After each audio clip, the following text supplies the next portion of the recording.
This is Mi Band 5 and আমার কাছে মনে হয় ম্যাক্সিমাম মানুষই এই Mi Band 5 সম্পর্কে অনেক কিছু জানেন। But today in this video আমি আপনাদের সাথে কিছু ইনসাইন টিপস অ্যান্ড ট্রিক্স শেয়ার করব, যেটার মাধ্যমে আপনি এক্সট্রা কিছু কুল নিউ ফিচার ইউজ করতে পারবেন আপনার Mi Band 5-এ, like map navigation, spying on someone's phone, unlimited watch faces and a cheat sheet for your exam. And এই জন্য বরাবর মতো আমি রিয়াদ থাকবো আপনাদের সাথে পুরো ভিডিও জুড়ে। তো বর্তমানে Mi Band 5-এর রেগুলার ভার্সনটা পাওয়া যাচ্ছে 2200 টাকায় এবং NFC ভার্সনটা আপনারা 2500 টাকায় পেয়ে যাবেন আমাদের সবার প্রিয় শপ ব্রাদার্স ইলেকট্রনিক্সে। ব্রাদার্স ইলেকট্রনিক্সের সাথে যোগাযোগের সকল ঠিকানা ডিসক্রিপশন বক্সে দেওয়া থাকলো। সো প্রথমেই আমার ফেভারিট ফিচার ম্যাপ নেভিগেশন নিয়ে কথা বলি। এই ফিচারের মাধ্যমে অ্যাকচুয়ালি আপনি গুগল ম্যাপসকে মিরর করতে পারবেন আপনার Mi Band 5-এ, which is incredibly useful when you are driving. But এই ফিচারটা পাওয়ার জন্য আমাদের একটা অ্যাপ ইনস্টল করতে হবে যার নাম হচ্ছে নোটিফাই ফর Mi Band। এই অ্যাপটার ফ্রি এবং পেইড দুটো ভার্সন আছে এবং দুটোই আপনি প্লে স্টোরে পেয়ে যাবেন। অ্যান্ড আপনি যদি এখানে ম্যাপ ইনস্টল করতে চান বা ম্যাপ নেভিগেশন দেখতে চান তাহলে আপনাকে অফকোর্স পেইড ভার্সনটাই ইনস্টল করতে হবে। অ্যান্ড প্লে স্টোর থেকে চাইলে আপনি 150 টাকা খরচ করে এই অ্যাপটা ডাউনলোড করে নিতে পারবেন। বাট আপনি যদি 150 টাকা খরচ করতে না চান তাহলে আমাদের ফেসবুক গ্রুপে জয়েন করে এটার জন্য রিকোয়েস্ট করতে পারেন। আমাদের ফেসবুক গ্রুপে জয়েন করার সকল লিঙ্ক আমি ডিসক্রিপশন বক্সে দিয়ে দিচ্ছি। নাও অ্যাপসটা ইনস্টল হয়ে গেলে give all the necessary permissions and top right কর্নারে সেটিংস অপশনে যেতে হবে। এবার নিচের দিকে স্ক্রল করলে ফোন স্ক্রিন মিরর নামে একটা অপশন পাওয়া যাবে অ্যান্ড স্টার্ট বাটনে জাস্ট ক্লিক করলে ফোনের স্ক্রিনটা মিরর হওয়া শুরু করবে Mi Band 5-এ। And you can set the interval as low as 10 second. So এখানে ফোনের স্ক্রিনে যাই দেখবেন সবটাই Mi Band 5-এ মিরর করা হবে এবং প্রতি 10 সেকেন্ড পর পরে সেটা চেঞ্জ করা হবে। এক্ষেত্রে যদি গুগল ম্যাপটা ওপেন করে রাখেন তাহলে কিন্তু আপনার Mi Band 5-এ অল টাইম গুগল ম্যাপের একটা মিরর শো করতে থাকবে এবং আপনি ন্যাভিগেট করতে পারবেন। এবং এই ফিচারটা ওপেন করার জন্য আপনার ফোনটা কিন্তু সবসময় অন করেই রাখতে হবে। অ্যাকচুয়ালি এই ফিচারটা কিন্তু আপনি আরও কয়েকটা কাজে ইউজ করতে পারেন, লাইক কারো ফোনে যদি আপনি স্পাইং করতে চান, কারো ফোনের উপর একটু নজর রাখতে চান তাহলে কিন্তু এটা ইউজ করতে পারেন। এই জন্য কী করতে হবে, আপনি যার ফোনে স্পাইং করতে চান তার ফোনে শুধুমাত্র এই অ্যাপটা ইনস্টল করে দেবেন এবং আপনার Mi Band 5-এর সাথে এটা কানেক্ট করে স্ক্রিন মিররিং অপশনটা এনেবল করে দেবেন।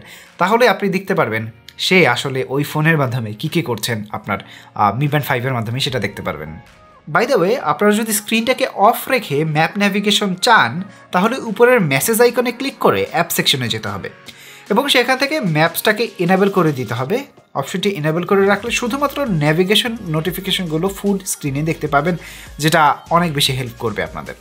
পাশাপাশি এই অ্যাপসের মাধ্যমে আপনি কিন্তু অনেকগুলো ওয়াচ ফেস পাবেন। আমরা জানি Mi-এর যেই অফিসিয়াল ফিটনেস ব্যান্ডটা রয়েছে সেখানে কিছু limited numbers of watch faces দেওয়া আছে, বাট এই অ্যাপসটার মধ্যে কিন্তু আপনি অনেকগুলো প্রচুর পরিমাণে ওয়াচ ফেস পেয়ে যাবেন। এবং পার্সোনালি আমার কাছে কিছু ওয়াচ ফেস অনেক ভালো লেগেছে, যা লাইক এইটা আমার কাছে পার্সোনালি অনেক ভালো লেগেছে।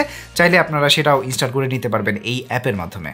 এবারে যারা পরীক্ষার হলে চিট শিট ইউজ করতে চান তাদের জন্য একটা কথা, প্লে স্টোরে একটা অ্যাপ পাওয়া যায় বেসিক্যালি, যেটার নাম হচ্ছে নোটিফিকেশন ক্রিয়েটার। এবং এটার মাধ্যমে আপনি একটা যে কোনো নোটিফিকেশন ক্রিয়েট করতে পারবেন আপনার Mi Band 5-এর জন্য। এক্ষেত্রে আপনাকে কী করতে হবে, আপনার চিট শিটটা নেওয়ার জন্য আপনার যেই জিনিসগুলো এক্সামে প্রয়োজন বা ধরেন আপনার কোনো ফিজিক্সের ফর্মুলা প্রয়োজন, সেগুলো যদি আপনার প্রয়োজন হয় সেগুলো একটা ডক ফাইলে লিখে রাখবেন। ডক ফাইলে লিখে রেখে সেখান থেকে কপি করে নোটিফিকেশন ক্রিয়েটর অ্যাপের মাধ্যমে পেস্ট করে দেবেন অ্যান্ড তারপরে একটা নোটিফিকেশন ক্রিয়েট করে ফেলবেন। নোটিফিকেশন ক্রিয়েট করে ফেলে এটা যখন আপনার Mi Band 5-এর সাথে কানেক্ট করে দেবেন তখন দেখবেন আপনার Mi Band 5-এর মধ্যে একটা নোটিফিকেশন আকারে ওই সকল টেক্সটগুলো দেখা যাচ্ছে। সো আপনি চাইলে জাস্ট আপনার হাত থেকে Mi Band 5টা ওপেন করবেন, নোটিফিকেশনে যাবেন এবং যা আপনার দেখা দরকার সবই আপনি দেখে ফেলতে পারবেন। অ্যান্ড এই জিনিসটা আমি এনকারেজ করছি না আপনাদেরকে, ডেফিনেটলি এক্সামের সময় চিট শিট ইউজ করাটা অ্যাকচুয়ালি ইললিগাল। এখন Mi Band 5 এবং Mi Band 5-এর NFC এই দুইটা ভ্যারিয়েন্টেই আপনারা এই সকল ফিচারগুলো ইউজ করতে পারবেন। তারপরে Mi Band 5 NFC আমি আপনাদেরকে অবশ্যই সাজেস্ট করব নেওয়ার জন্য, বিকজ এটাতে কিছু এক্সট্রা ফাংশনালিটি আছে। লাইক NFC যেটা আছে সেটার মাধ্যমে আপনি কিন্তু বেশ কিছু ইন্টারেস্টিং কাজ করতে পারবেন। লাইক আপনার যদি একটা NFC সাপোর্টেড হেডফোন থাকে অথবা NFC সাপোর্টেড স্মার্টফোন থাকে তাহলে আপনার স্মার্টফোনের সাথে ব্যান্ডটা কিন্তু জাস্ট ইজিলি পেয়ার করে দিতে পারবেন NFC এর মাধ্যমে, যেটা অনেক বেশি কনভিনিয়েন্ট। এই জন্য যদি আপনাদের 200-300 টাকা এক্সট্রাও খরচ হয় তারপর আমি বলবো NFC ভার্সনটা আপনাদের অনেক বেশি হেল্প করতে পারবে। এবং এটা যদি আপনি কিনতে চান Mi Band 5 এবং Mi Band 5-এর NFC ভার্সন দুটোই পাওয়া যাবে বসুন্ধরা সিটি লেভেল 6-এ থাকা ব্রাদার্স ইলেকট্রনিক্সে। তো আজকের ভিডিওটা আপনাদের কেমন লাগলো সেটা অবশ্যই আমাদেরকে কমেন্ট করে জানিয়ে দিন, আর ভিডিও ভালো লাগলে ভিডিওতে একটা লাইক দিন। তো আজকের মতো এখানে বিদায় নিচ্ছি, টাটা বাই বাই, দেখা হবে পরে কোনো ভিডিওতে।